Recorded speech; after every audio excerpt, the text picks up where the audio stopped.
علیکم آل the friends. جیسا کہ چیپٹر نمبر 1 ہمارا پاکستان کے نظریاتی احساس کمپلیٹ ہو چکا تھا، اور آج ہم چیپٹر نمبر 2 کیا میں پاکستان پڑھنے جا رہے ہیں. اور اس چیپٹر میں ہم 1947 تک جتنے بھی ایونٹس ہوئے ہیں ان کا پڑھیں گے. تو چلیے سٹارٹ کرتے ہیں. ٹاپک آج ہمارا ہے قرارداد لاہور 1940. قرارداد لاہور 1940 پڑھنے سے پہلے اگر ہم تھوڑا سا بیک گراؤنڈ کی طرف جائیں، پس منظر کی طرف جائیں. 1857 کی جنگ آزادی کے بعد بر صغیر پر انگریزوں نے مکمل طور پر قبضہ کر لیا. 1857 کی جنگ کے بعد بر صغیر پر انگریزوں نے مکمل طور پر جب قبضہ کر لیا تو بر صغیر میں مسلمان، ہندو اور بہت ساری قومیں آباد تھی. ان میں زیادہ تر جو تھے ہندو اور مسلمان تھے. وقت گزرنے کے ساتھ ساتھ ان کے درمیان کلیشز بڑھتی رہی. جب ان کے درمیان کلیشز بڑھی اور مسلمانوں نے یہاں پر دو قومی نظریے نے بھی جنم لیا تھا. اسٹوڈنٹس، اگر ہم دیکھیں کہ تقسیم بنگال کا فیصلہ ہو گیا، ہندو اردو تنازع، کانگریس نے جو مسلمانوں پر زیادتیاں کی، اگر ہم ان تمام چیزوں کو دیکھیں تو یہ واضح ہوتا ہے کہ ہندو اور جو مسلمان ہیں یہ کبھی بھی ایک ساتھ نہیں رہ سکتے، اور ہندو مسلمانوں کے ساتھ سنسیئر نہیں ہے. تو یہیں سے ثابت ہوتا ہے کہ ہندو اور مسلمان کبھی بھی ہندوستان میں، متحدہ ہندوستان میں نہیں رہ سکتے. یہاں پر دو قومی نظریے نے جنم لیا اور یہیں سے مسلمانوں نے کیا تھا، اپنے وطن کے علیحدہ حاصل کرنے کے لیے جد و جہد کرنا شروع کر دی. مسلمانوں نے اپنا وطن حاصل کرنے کے لیے کوشش شروع کر دی. اسٹوڈنٹس، اگر ہم دیکھیں 1937 سے لے کر 1939 تک 1937 سے 1939 میں جب الیکشن ہوا تو اس میں الیکشن میں کیا کانگریس نے کامیابی حاصل کر لی تھی. کانگریس نے الیکشن جیت لیا تھا. جب کانگریس نے الیکشن جیتا تو کانگریس نے مسلمانوں پر ظلم و ستم مزید بڑھا دیا. کانگریس مسلمانوں پر ظلم کرتی رہی. اس 2.5 سالہ دور حکومت نے کانگریس نے مسلمانوں پر بہت سارے مظالم کیے، اور ان مظالم جو انہوں نے مسلمانوں پر ظلم کیا، اس مسلمانوں نے بھی کہا کہ جب تک اب ہم نے ہندوؤں کے ساتھ نہیں رہنا، کیونکہ ہندو ہم پر ناجائز ظلم کر رہے ہیں. اور 1906 میں مسلم لیگ کا قیام عمل میں لایا گیا. 1906 میں مسلم لیگ کا قیام کا عمل کا مقصد بھی یہ تھا کہ مسلمانوں کے جو بنیادی رائٹس ہیں ان کے حقوق کا مسلم لیگ تحفظ کرے گی. شروع میں مسلم لیگ کے ساتھ مسلمانوں نے کوئی تعاون نہیں کیا. جب اس 2.5 سالہ دور حکومت میں ہندوؤں نے مسلمانوں پر بہت سارے مظالم کیے تو اور جتنے بھی مسلمان تھے انہوں نے بھی مسلم لیگ کا باقاعدہ طور پر ساتھ دینا شروع کر دیا. اب قرارداد لاہور 1940 تھی کیا؟ یہ ایک اجلاس تھا جو 23 مارچ 1940 کو پاس ہوا.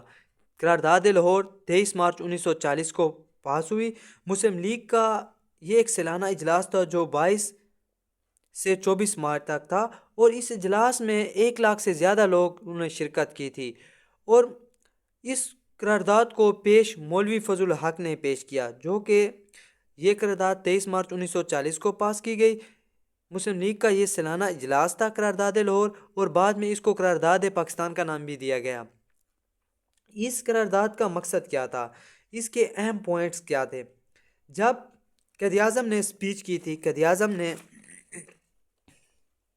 اعظم محمد علی جناح نے اسپیچ کی تھی. قائد اعظم محمد علی جناح نے ایک اسپیچ کی تھی جس میں قائد اعظم محمد علی جناح نے بہت بڑے واضح انداز سے یہ ظاہر کیا کہ ہندو اور مسلمان دو الگ قومیں ہیں، یہ کبھی بھی ایک ہی وطن میں نہیں رہ سکتے، لہٰذا ان دونوں قوموں کے علیحدہ علیحدہ وطن ہونے چاہیے. قائد اعظم محمد علی جناح نے ایک اسپیچ کی تھی نمبر 1، جس میں انہوں نے بڑا واضح انداز میں یہ کہا تھا کہ ہندو اور مسلمان دو الگ الگ قومیں ہیں، لہٰذا ان دونوں قوموں کے علیحدہ علیحدہ وطن ہونے چاہیے. قائد اعظم محمد علی جناح دوسرا مطالبہ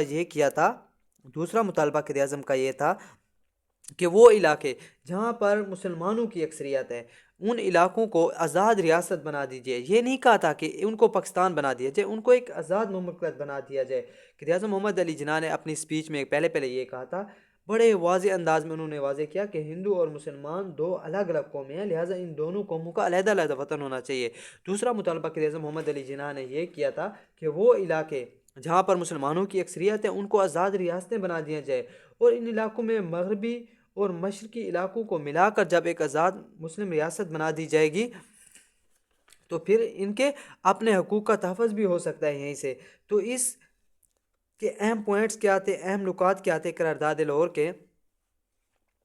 مسلمانوں نے کہا تھا تقسیم کے علاوہ کوئی اور مطالبہ قابل قبول نہیں کیا جائے گا، مسلم اکثریتی علاقوں میں آزاد مسلم ریاستیں قائم کی جائیں، مسلم اقلیتی علاقوں میں جہاں مسلمان تعداد میں کم ہیں ان کے حقوق اور مفادات کے تحفظ کیا جائے، شمال مغربی اور شمال مشرقی علاقوں کو ملا کر آزاد مملکت بنا دیا جائے۔ قرارداد لاہور میں انہوں نے یہ اہم نکات تھے ان کے کہ تقسیم کے علاوہ اب ہندوؤں کے ساتھ ہم کبھی بھی نہیں رہیں گے، کیونکہ اگر ہندو اردو تنازع دیکھیں، اور جب میں نے آپ کو کہا کہ 1937 سے لے کر 1939 میں الیکشن ہوا، اور الیکشن کانگریس نے جب جیت لیا تو اس 2.5 سال حکومت میں کانگریس نے مسلمانوں پر بہت زیادہ ظلم کیے، اور مسلمانوں کو بھی معلوم ہو گیا تھا کہ ہندو کبھی بھی مسلمانوں کے ساتھ سنسیئر نہیں ہے۔ تو یہیں سے مسلمانوں نے کہا ہے، دو قومی نظریے نے بھی جنم لیا، اور مسلمانوں نے کہا ہے کہ اب ہم اپنا علیحدہ وطن لیں گے۔ جب یہ ساری باتیں ہو گئی تو اس کا نتیجہ کیا نکلا؟ نتیجہ یہ نکلا کہ ہندوؤں نے شدید مخالفت شروع کر دی۔ جیسا کہ اسٹوڈنٹ میں نے آپ کو بتایا کہ برطانیہ انگریزوں نے حکومت کی ہوئی تھی بر صغیر پر، حکومت تھی کس کی؟ انگریزوں کی حکومت تھی، انگریزوں بھی۔ اب ہندوؤں کا کہنا یہ تھا کہ مسلمان اور ہندو مل کر انگریزوں کو بر صغیر سے نکالتے ہیں اور آپس کے معاملات بعد میں طے کرتے ہیں، لیکن جب مسلمانوں نے دیکھا کہ ہندو مسلمانوں کے ساتھ سنسیئر ہی نہیں ہے تو ہم آپ سے علیحدہ ہوتے ہیں، اور انگریزوں نے خاص کوئی اہمیت نہیں دی تھی۔ 1940 کے جو ایونٹس ہوئے تھے قرارداد لاہور کے، شروع میں انگریزوں نے بھی اس کو کوئی خاص اہمیت نہیں دی تھی۔ چلو سٹوڈنٹس، میں آپ کو تھوڑا سا پس منظر دیتا ہوں۔ قرارداد لاہور کیا تھا 1940؟ جیسا کہ میں نے آپ کو بتایا شروع میں 1857 کی جنگ آزادی کے بعد بر صغیر پر انگریزوں نے مکمل طور پر قبضہ کر لیا تھا۔ 1857 کی جنگ کے بعد انگریزوں نے بر صغیر پر مکمل طور پر قبضہ کر لیا تھا۔ بر صغیر پاک واد میں ہندو، مسلمان اور دیگر بہت ساری قومیں آباد تھی۔ وقت گزرنے کے ساتھ ساتھ ان کے درمیان کلیشز بڑھتی گئیں، اور یہ ثابت ہو گیا کہ یہ دونوں قومیں کبھی بھی نہیں ایک ساتھ رہ سکتی۔ یہاں پر دو قومی نظریے نے جنم لیا، اور یہ واضح ہو گیا تھا ہندو اور مسلمان کبھی ایک ساتھ نہیں رہ سکتے۔ اسٹوڈنٹ، جیسا کہ اگر ہم دیکھیں کہ تقسیم بنگال ہندی اردو تنازع یہ واضح کرتا ہے کہ مسلمان اور ہندو مسلمانوں کے ساتھ سنسیئر بھی نہیں ہے، ہندو اور متحدہ ہندوستان میں اکٹھے نہیں رہ سکتے، مسلمان اور ہندو متحدہ ہندوستان میں اکٹھے نہیں رہ سکتے، اور یہیں سے مسلمانوں نے اپنے علیحدہ وطن حاصل کرنے کے لیے جدوجہد شروع کر دی۔ قرارداد لاہور 23 مارچ 1940 کو پیش کی گئی۔ قرارداد لاہور کیا تھا؟ مسلم لیگ کا ایک سالانہ اجلاس تھا جو 22 مارچ سے 24 مارچ تک تھا، اور اس اجلاس میں لاکھوں لوگوں نے شرکت کی تھی، اور مولوی فضل الحق جو تھے اس قرارداد کو پیش کرنے والے تھے۔ اس قرارداد کے اہم نکات کیا تھے؟ اس کے اہم پوائنٹ کیا تھے؟ قائد اعظم محمد علی جناح نے ایک سپیچ کی تھی جس میں قائد اعظم محمد علی جناح نے بہت بڑے واضح انداز میں یہ کہا تھا کہ ہندو اور مسلمان دو الگ الگ قومیں ہیں، لہٰذا ان دونوں قوموں کا علیحدہ علیحدہ وطن ہونا چاہیے۔ دوسرا مطالبہ قائد اعظم محمد علی جناح نے یہ کیا تھا کہ وہ علاقے جہاں پر مسلم اکثریت ہے ان علاقوں کو آزاد کر کے ایک آزاد مملکت بنا دیا جائے۔ یہ مطالبہ نہیں کیا تھا کہ ان کو ایک پاکستان بنا دیا، انہوں نے کہا ان کو ایک آزاد ریاست بنا دی جائے۔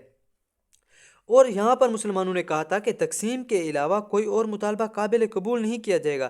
اب ہندو اگر بر صغیر کو انگریز چھوڑ بھی دیتے ہیں تو ایسا نہیں ہے کہ مسلمان ہندوؤں کے ساتھ رہیں گے، ہندوستان کے ساتھ رہیں گے، مسلمان علیحدہ ہونا چاہتے ہیں۔ مسلم اکثریتی علاقوں میں آزاد مسلم ریاست قائم کی جائے، مطلب وہ علاقے جہاں پر مسلمانوں کی تعداد زیادہ ہے ان پر آزاد مسلم ریاست قائم کی جائے۔ شمال مغرب اور مسلمان کے جو اقلیتی علاقے ہیں جہاں پر مسلمان تعداد میں کم ہیں ان کے حقوق اور مفادات کا تحفظ کیا جائے، اور شمال مغربی اور شمال مشرقی علاقوں کو ملا کر آزاد مملکت بنا دی جائے۔ اور اس کا نتیجہ یہ نکلا کہ ہندوؤں نے شدید مخالفت شروع کر دی، کیونکہ ہندو نہیں چاہتے تھے کہ مسلمان ہم سے علیحدہ ہوں۔ ہندوؤں نے یہ کہا تھا کہ پہلے ہم کسی طرح ہندوستان سے انگریزوں کو نکالتے ہیں، بعد میں آپس کے معاملات طے کر لیں گے۔ انگریزوں نے بھی اس کو کوئی خاص اہمیت نہیں دی تھی قرارداد کو، لیکن یہیں سے ہی پاکستان بننے کے لیے شروعات کی گئی۔ تو اسٹوڈنٹس، اب ہم چلتے ہیں بک کی طرف۔ قرارداد لاہور 1940۔ آل انڈیا مسلم لیگ کا سالانہ اجلاس لاہور میں منعقد ہوا۔ 22 سے 24 مارچ تک 1940 کے اس اجلاس میں ہندوستان کے تمام مسلم صوبوں سے ہزار مسلمانوں، سیاسی کارکنوں اور مسلم رہنماؤں نے شرکت کی۔ جیسا کہ اسٹوڈنٹ میں نے آپ کو بتایا کہ لاکھوں لوگوں نے اس اجلاس میں شرکت کی تھی۔ اس قرارداد میں ایک اندازے کے مطابق حاضرین کی تعداد 1 لاکھ سے زیادہ تھی۔ جو 23 مارچ کو بنگال کے مولوی فضل الحق نے قرارداد لاہور پیش کی، جس کے تائید یو پی اے سے چودھری خلیل الزمان، سید ذاکر علی بیگم، مولانا محمد علی جوہر، مولانا عبدالحامد بدعوانی، بہار سے جناب محمد اسمیل بھمبی سے آئے، چند دیگر سندھ سے جناب عبداللہ ہرون، بلوچستان سے قاضی محمد عیسیٰ، صوبہ سرحد خیبر پختونخوا سے سردار اورنگزیب خان اور پنجاب سے مولانا ظفر علی خان اور ڈاکٹر محمد عالم نے کی۔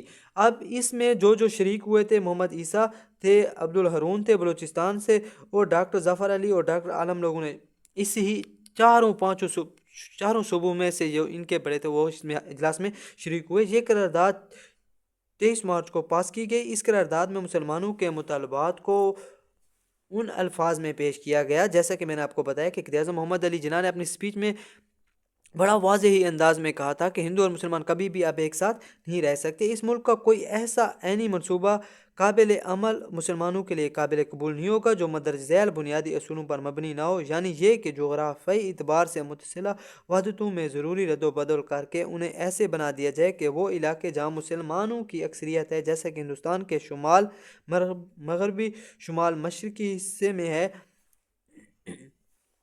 یکجا ہو کر یہیں آزاد مملکتیں بنائے جائیں جن کی عینی وحدتیں بااختیار اور خود مختار ہوں گی۔ قرارداد لاہور کے پاس ہونے پر بعض لوگوں نے اس کی مخالفت شروع کی اور اس اسکیم کو ناقابل عمل قرار دیا۔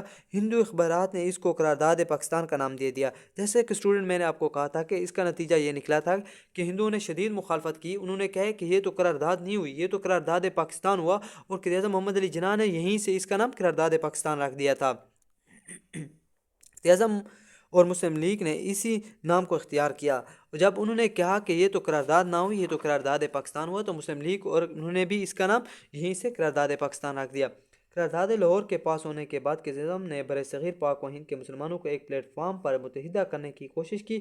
انہوں نے ہندوستان کے مختلف علاقوں کا دورہ کیا اور مسلمانوں کو انڈین نیشنل کانگریس کی پالیسیوں سے آگاہ کیا، جس پر عمل کر کے مسلمانوں کی شناخت خطرے میں پڑ جائے گی۔